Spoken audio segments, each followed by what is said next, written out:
How's it going? Happy Tuesday. It is straight up the top of the hour in Nashville, Tennessee. That is where I'm coming to you from tonight.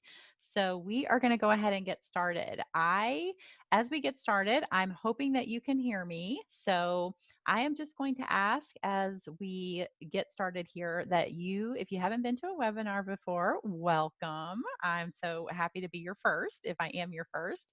Go ahead and locate now the Q&A box, the chat box, because you might want to use those things. And certainly, if you cannot hear me, please put that in the chat box so that I will know that. Okay.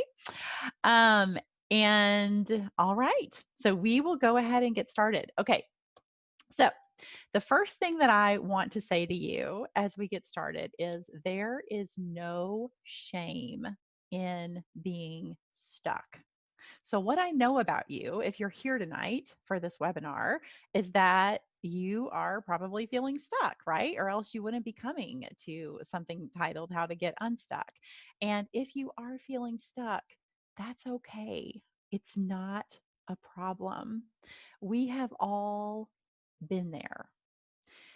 I am a divorce coach, and so that is who my people are. So, my guess is that you've been through a divorce, and maybe that is why you are feeling stuck.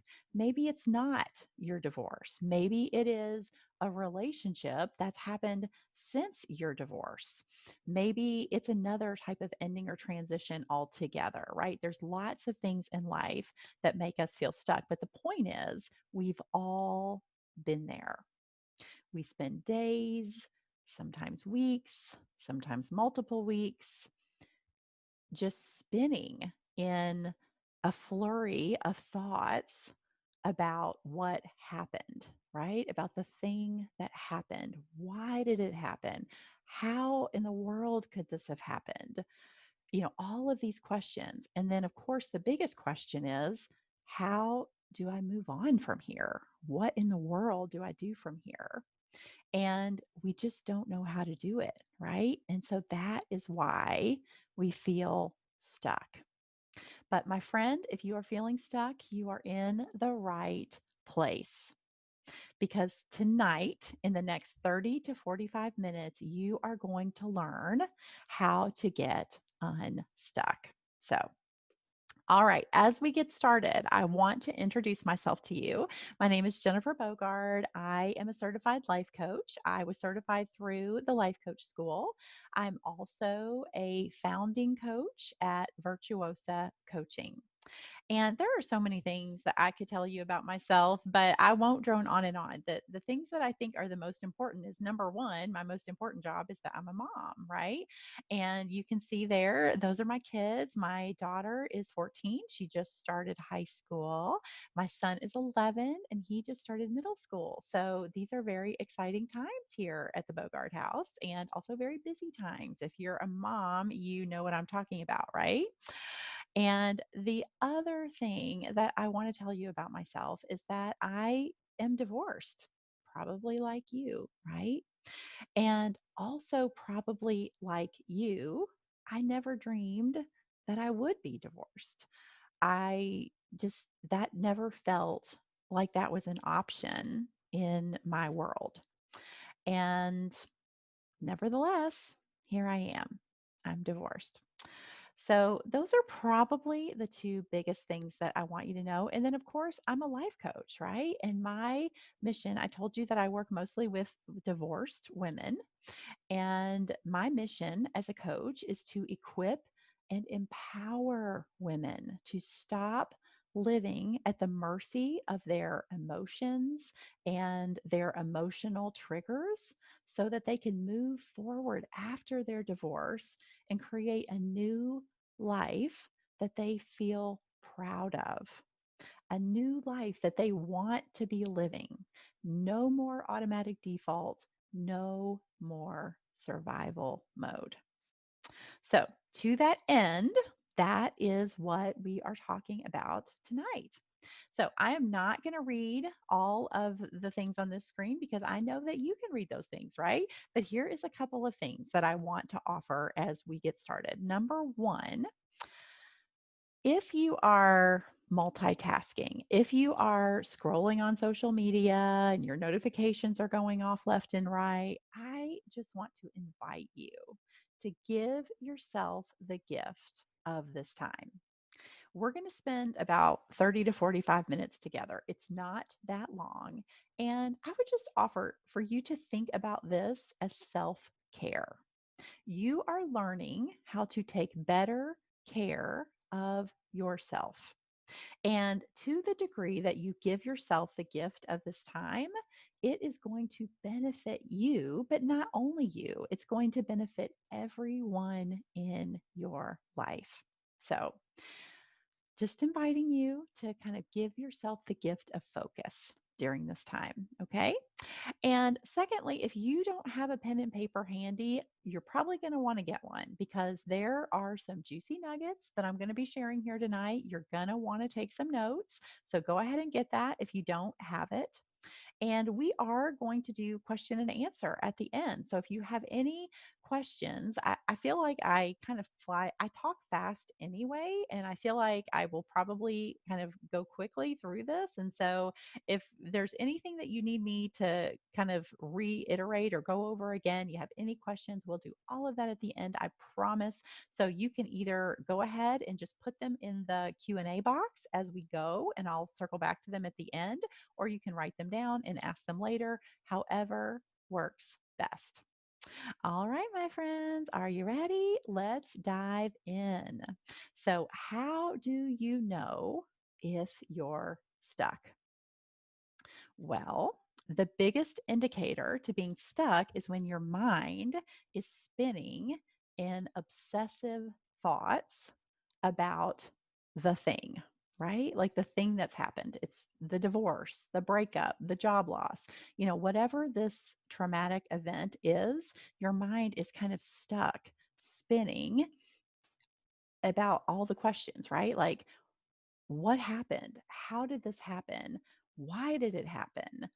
Where do I go from here? Like you're just spinning in all of those thoughts all the time. And sometimes it can be confusing because sometimes we'll go, a day or a few days or a week, maybe a couple of weeks, and we don't think as much about it. And so we think, like, oh, wow, I think I'm doing a lot better. And then bam, something happens, right? We get a text message, or we see a social media post, or we have a conversation, or we hear a song on the radio, right? Like it could be any number of things, but something happens and it triggers us, and we're right back to that place of obsessing over the thing that's happened.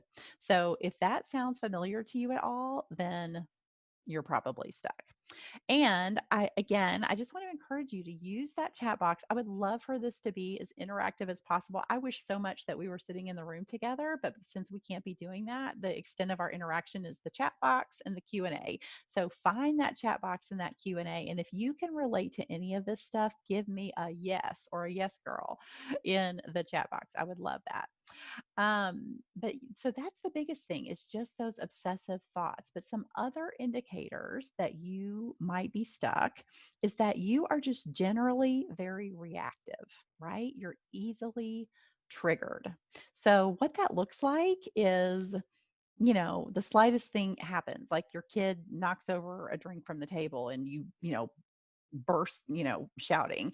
You burst out shouting, like you're overreacting to things that aren't as, big of a deal as what your reaction would make them seem, right? You're just very reactive. So maybe your mind isn't spinning all the time, or maybe it is, but just generally speaking, your your emotions are very close to the surface and they're just very easily brought out of you. So that's kind of that, reactive place. So that's a sign that you might be stuck.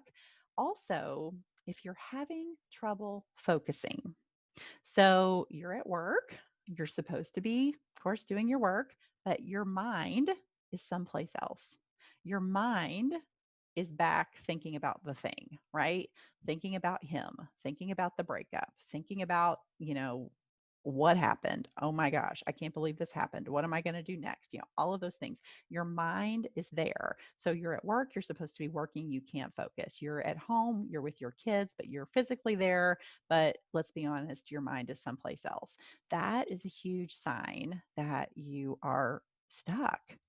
And, the other piece is that not only are we thinking about the past, but we're romanticizing. In many cases, we're romanticizing the past. Do you know what I'm talking about here? So, say it is about your ex and your divorce, and you're thinking like, oh man, I really miss the way he used to hold me at night, or I miss the way he used to call me baby, right? Like, and we're thinking about things like we've forgotten all of the crap, right? And like we're thinking about these things that from the past, and we're like romanticizing them in our memory.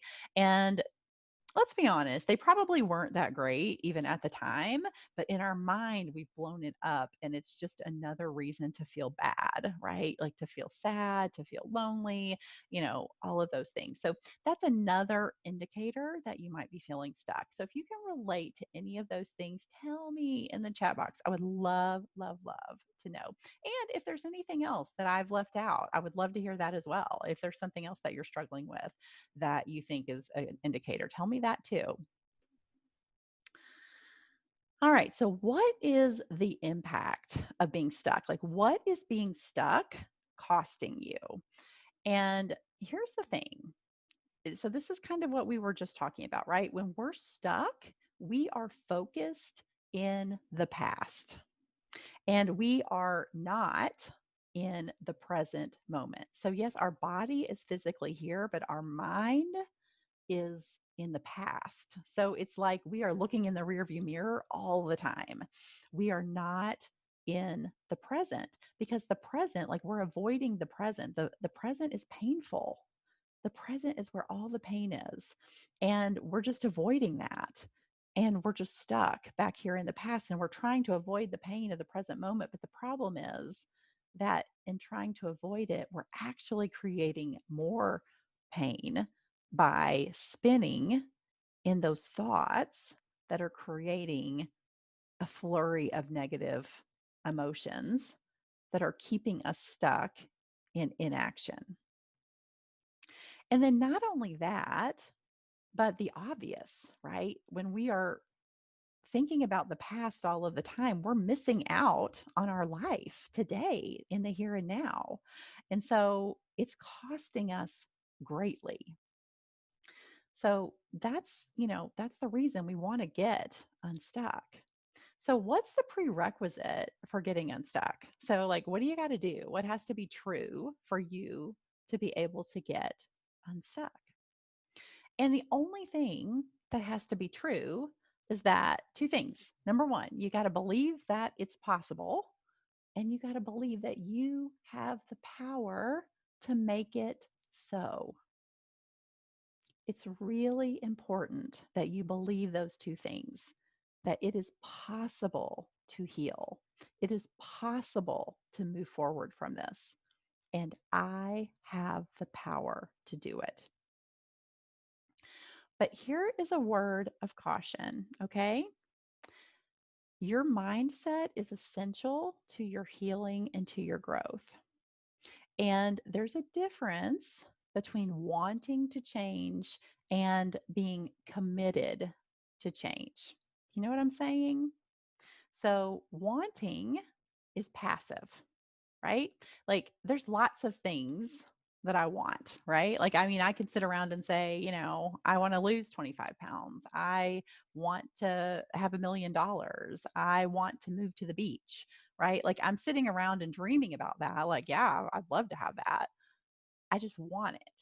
I don't have a plan to get it. I'm not actively working towards it, right? Commitment is different. Commitment is active. So if I'm committed to losing 25 pounds, then that's different than just wanting it, right? So if I'm committed to it, then I'm thinking that it's possible for me to lose 25 pounds. I have the power to do it. So what do I have to do? I'm committed to doing it. So what do I got to do it? I'm going to make a plan And then I'm going to execute the plan day by day, choice by choice, decision by decision, right? If I want to make $1 million, same thing. It's different if I'm saying I just want it, but if I actually am committed to doing it, then that's a different story. I got to like do something about it, right?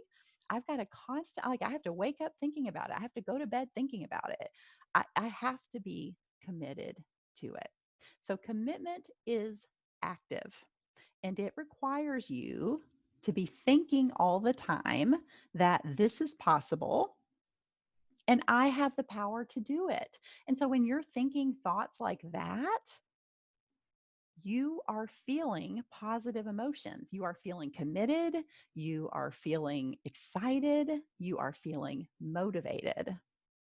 And those positive emotions will fuel you to take the actions that are necessary to achieve the goal that you want to achieve. Now, contrast that to, I can't believe this happened. I'll never be happy again. I'm not lovable, right? Like all of those normal kind of thoughts that we go to when we're in pain. Like, what kind of feelings do you feel when you think those thoughts? You feel terrible, right? You feel like shit. And when you feel that way, what are you going to do? Probably nothing. So, your mindset is essential. Two things: it's possible to heal, it's possible to change, and I have the power to do it. All right. So, what are the actions that are necessary to get unstuck? So, 3 steps. All right. So, step 1, easy, right? Forgive yourself for being stuck. So, just like I said at the beginning, it is not a problem that you are feeling stuck. It's not a problem.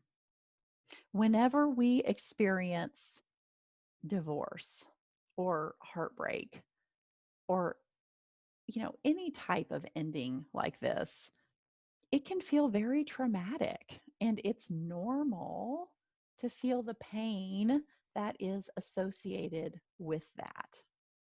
So just recognize that. Recognize that it's normal for me to feel this way and do not feel badly that you're feeling bad. Like, don't layer shame and judgment on top of the negative emotions that you're already feeling normally. Okay. So don't make yourself feel even worse. Forgive yourself for being stuck. Now, this might seem counterintuitive, but feeling bad about yourself is not a motivator for change. Now, we think that it is, right? We think that if I'm just disgusted enough with myself, that if I'm just over myself enough, if I just hate myself enough, then I'll change. But it just doesn't work that way. It doesn't work that way at all. It goes back to what what I just said on the last slide, that when we are so like trying to beat ourselves into submission, we usually end up doing nothing, right? So it's so important for us to be gentle with ourselves, to love ourselves through this process, to have compassion for ourselves and forgive ourselves for being stuck. So that is step 1. Step 2 is to stay present to your emotions. Practice mindfulness in your body and in your mind. So, like we said before, that part of being stuck, like the nature of being stuck, is that we're spending more time mentally and emotionally in the past than we are in the present moment. So, step 2 is just to practice staying present in our mind and in our body. So, to start, Just every time you notice your mind wandering back to the thing, right? The divorce or the breakup or the guy and the situation and how did it happen and why did it happen and blah, blah, blah, all the things, right? As soon as you start to notice your mind wandering back there, just gently redirect it back to the present moment. And again, being gentle with ourselves, not like stupid. I can't believe I'm thinking that again. I thought I should be over this. All of those things. Like, how do I know this? Because I've been there, right? But be gentle with yourself. Just gently pull yourself back into the present moment. And you're going to want to process through your emotions. Connecting with our body is how we do that. Okay. This is so powerful because our typical reaction is to distract ourselves from our emotions, right? Especially when we're having such a flurry of negative emotions. We're feeling deep sadness, we're feeling anger, we're feeling lonely, we're feeling sad, we're feeling confused, like all of these hard emotions that are hard to feel. So typically, we're just trying to distract ourselves any way we can, right? Like, food or alcohol or shopping or, whatever we can do to get like a moment. I always say a momentary bit of pleasure just so we can distract ourselves from the pain. That's our typical mode of operation. But what I'm inviting you to do is to sit with it, to stay present to your emotions. Feeling our emotions is critical to our healing. So if you're taking notes, you're going to want to write this down. Feeling equals healing. Okay? It's that simple. Feeling our emotions is the path to healing. So I just created a visual that I'm so excited about, and I'm going to send that out along with the replay. So this is a lot of information. If you're taking notes, you might want to try to write this down, but I am going to send out that visual as well. But these are 3 steps to processing your emotions. So I know I'm being kind of sneaky. Like these are 3 steps inside of step 2, right? Did you notice that? So the first step is to just ask yourself, what am I feeling right now? And name it. Name the emotion that you're feeling. It's that simple. But how often do we do that? Not very often. Typically, we just go through our day and, oftentimes we're feeling like crap, but we don't even stop to acknowledge it. So, what I'm inviting you to do is to notice when something's happening inside of you. So, to notice when you are feeling reactive, to notice when you're feeling that emotional trigger, to notice when you're just feeling just highly emotional, right? Just notice it. And then ask yourself, what am I feeling right now? What is this emotion? And name it. That alone is so powerful because what you've done in that moment is you've created space between you and your emotion. So no longer are you just, in it, but you've observed it. You've named it. So you've created some space there. So that alone is super powerful. The next step is to notice how the emotion feels in your body. How is it manifesting physically? So, your emotions are the language of your body.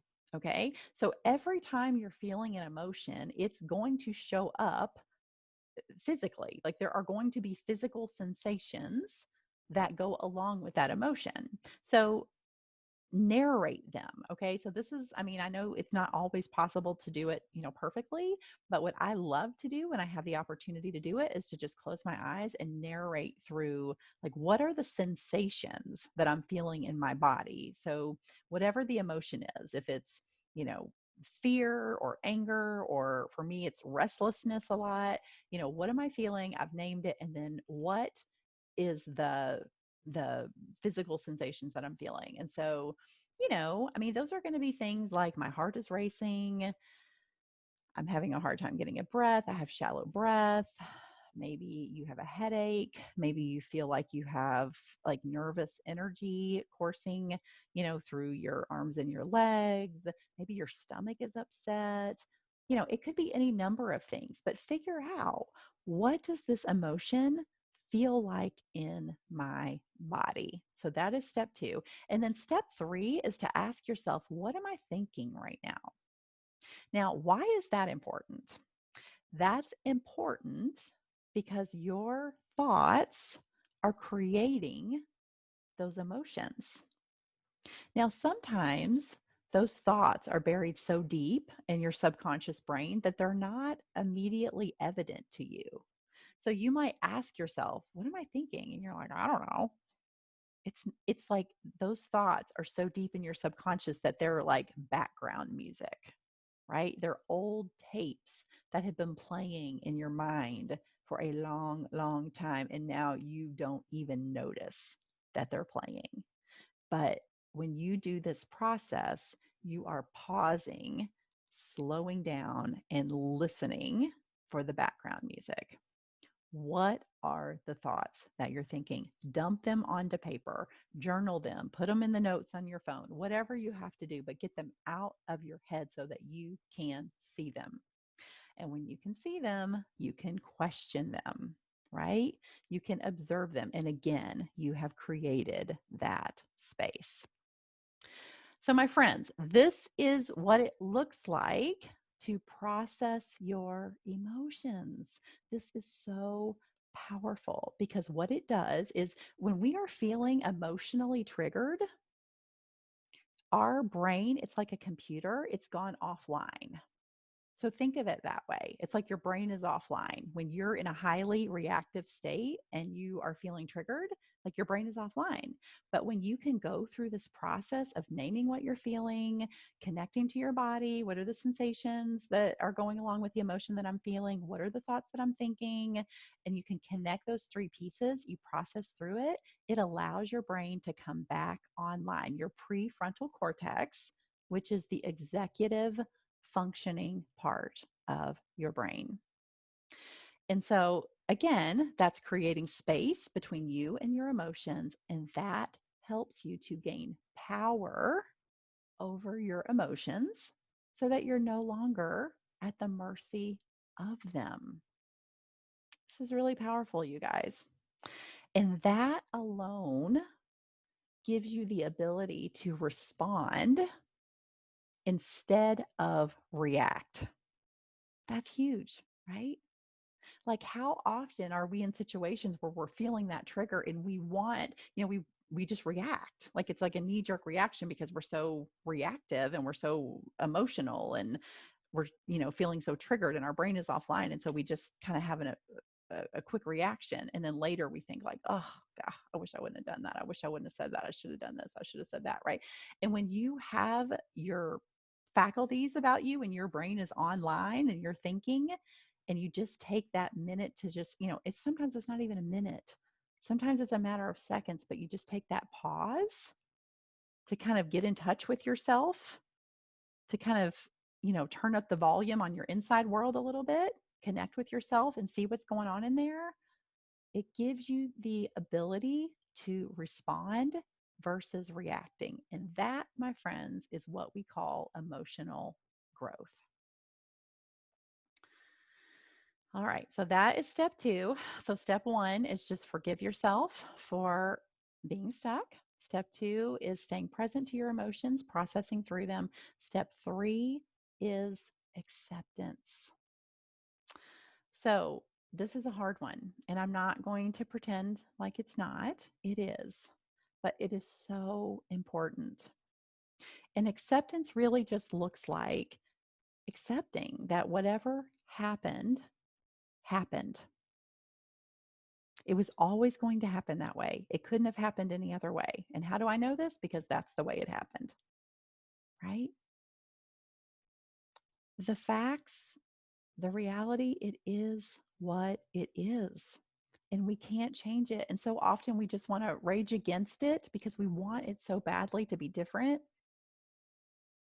But it's not going to be different. It just is what it is. And so when we can get to the place where we can just accept the facts of what has happened, that is huge.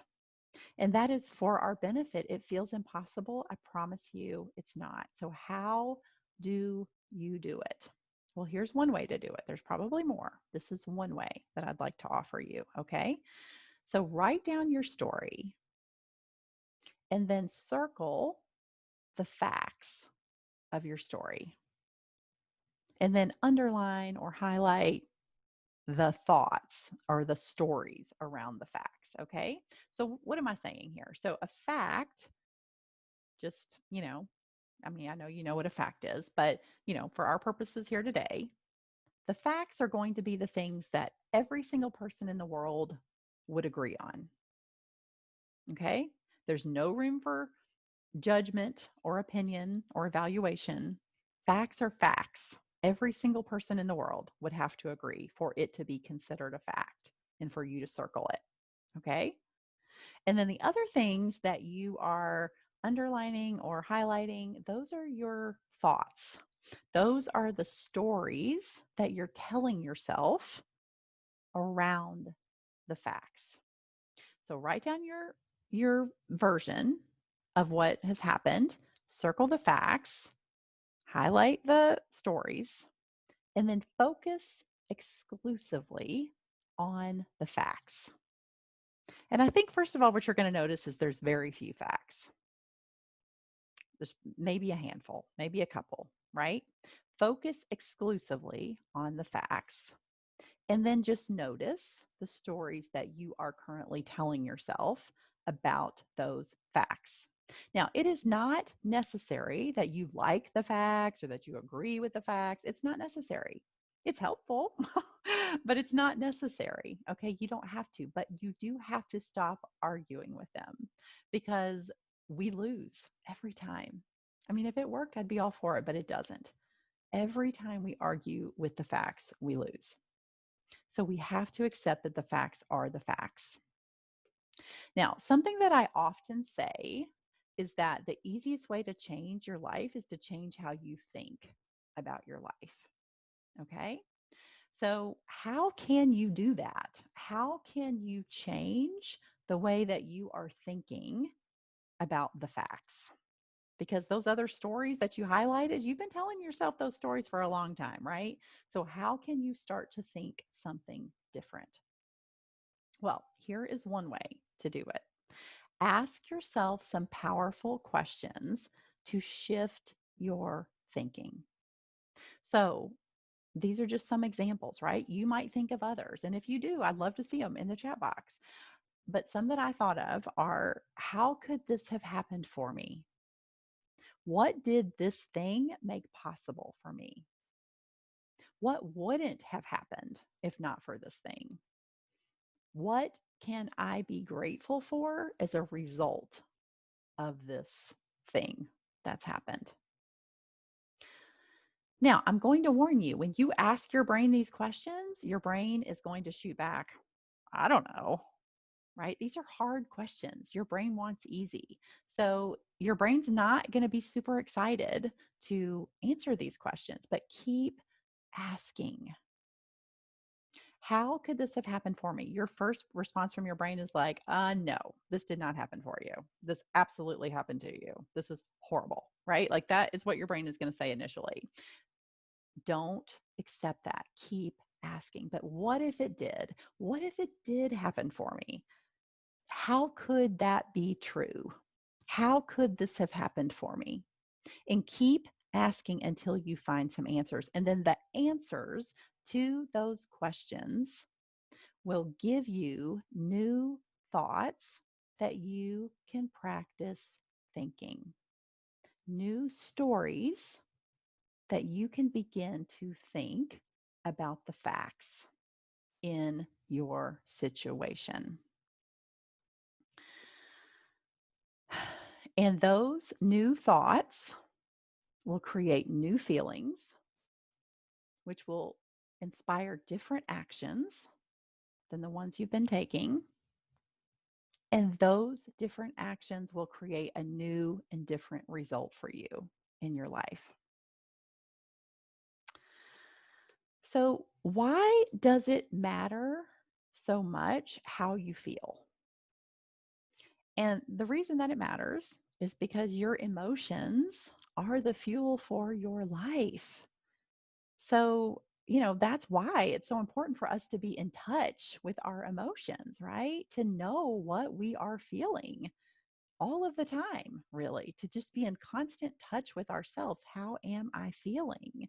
Because your emotions are fueling you in your life. All of the action that you take in your life or that you don't take in your life is because of how you're feeling. So when you feel differently, you act differently, you show up differently. So if you want to get different results, I mean your results are always a result of the actions that you're taking, right? So if you want to get different results, then you need to think different thoughts, feel different feelings that will inspire different actions. So, again, if you want a different experience or outcome in your life, this is how you do it. We are not taught these things, right? We don't learn these things growing up. We certainly don't learn these things at home. The average person walking around is not feeling their emotions, right? Because, like we said, the typical reaction is to distract ourselves. We just have another drink. We just eat more food. We just go buy something else, something to make us feel good in the moment to try to avoid the pain that we're really in. But the problem is, those things don't work. They're just temporary. They're just temporary distractions that ultimately create more pain for us. So, this is a formula that you can use to connect with your emotions, with your body, so that you can process your emotions. And again, feeling equals healing. Not feeling is one of the most profound contributors to staying stuck in your life. Feeling is the path to healing. So don't be afraid, my friends, to ask for help. This is not easy, right? Like these things are simple, but they are not easy. So when you're feeling stuck, it can feel like you are in quicksand. And asking for help is a critical part of your healing process. So when you've experienced divorce or heartbreak, that is such a tender time when your most insecure thoughts are coming to the surface, right? And if you allow those thoughts to go unquestioned, then that is going to keep you stuck. There are so many resources that are available to help you. There's Google, there's books, there's podcasts, and there's the listening ear of friends. I want to tell you, though, that although your friends and your family love you and they want to help you, not everyone is able to constructively help you. Okay. And so just be aware of that. And sometimes when people love you, they feel like they're offering you comfort and support just by agreeing with you, right? Like just agreeing with all of the stories that you are telling yourself about the facts. And my friends, they mean so well. They love you so much, but that's not always helpful. In fact, that's actually false support that will keep you often stuck exactly where you are because they're just reinforcing those negative thoughts that you're already obsessing about. And so now you just have someone who's agreeing with you that this is horrible, right? And so you just keep on thinking, like, yeah, this is horrible. And you keep feeling like crap and you keep doing nothing and staying stuck. So that is just, it's just not always helpful. So I just want to just invite you to consider coaching. This is a space where you can excavate all of those thoughts. Remember, we talked about that so many of those thoughts are in the background. They're just old tapes that have been playing for so long that you don't even hear them anymore. Well, this is the work that we do in coaching is we excavate all of those thoughts. And once you've been thinking those a really long time, they've become beliefs. And when they're negative, they're limiting beliefs.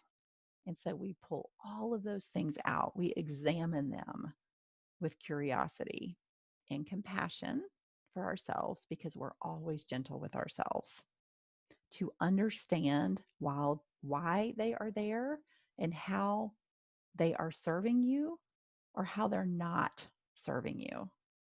And oftentimes when we find these, we want to change them, right? And that's fine. We can do that. That's the work that we do in coaching is we change them for sure.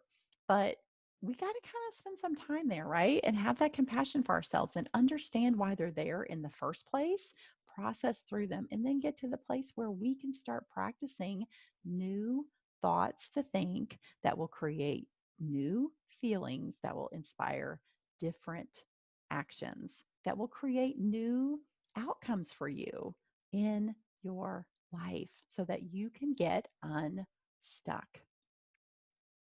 You are worthy of the help that is available for you.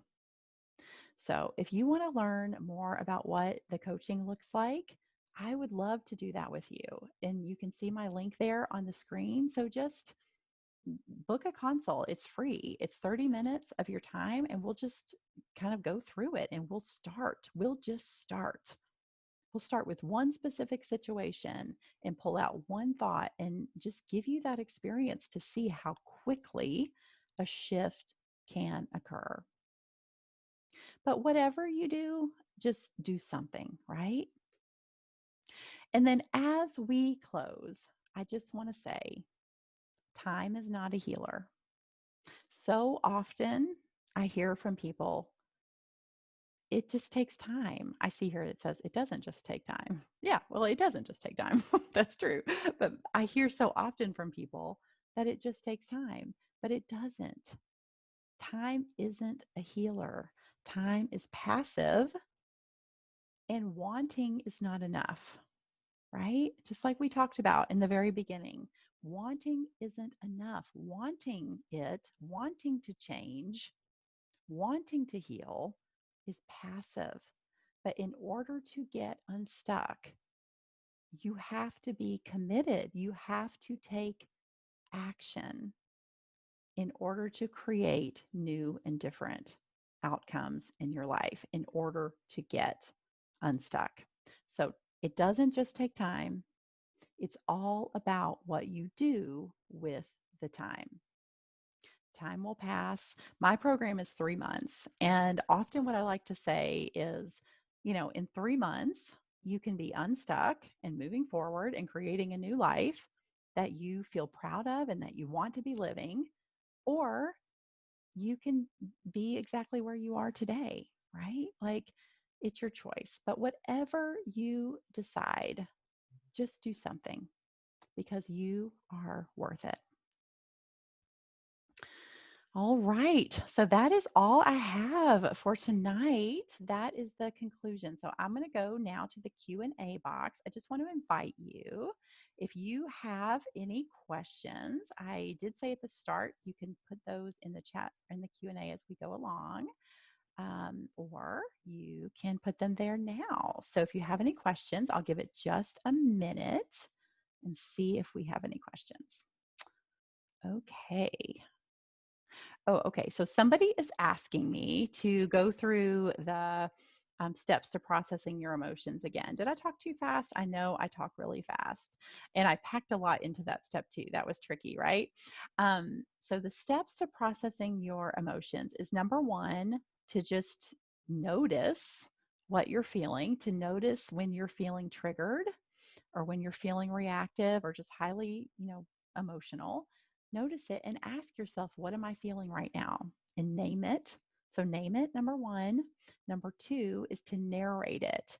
And what I mean by narrating it is actually connecting with your body and asking yourself, like, what are the physical sensations in my body that go along with this emotion?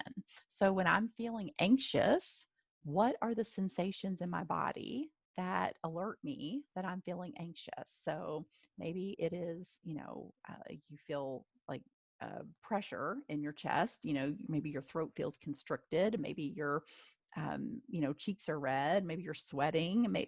Who knows? It could be any number of things, but just connect with your own body and recognize what are the physical sensations that are going along with this emotion that I'm experiencing. And then number three is to ask yourself, what are you thinking? Because the thoughts are what are actually creating the emotions.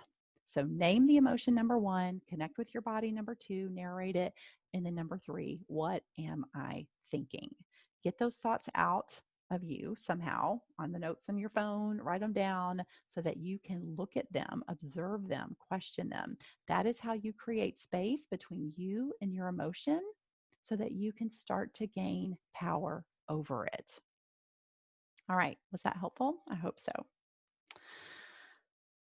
And I think I mentioned that I did create a visual for that. And so I'm going to send that out with the replay of this. So you'll get that as well. All right. Let's see. What other questions? Okay. The link for the consult call. Yes. So that is jenniferbogardcoaching.as.me. All right. Any other questions, you guys? I'll give it just another second. All right. Well, thank you so much for being here tonight. I have so enjoyed being with you. I hope that this has been valuable for you, and I will be sending out the replay. So if you weren't here the whole time, no worries. You'll get the replay. And again, just thank you, and I hope you have a great rest of your night. See you soon. Bye-bye.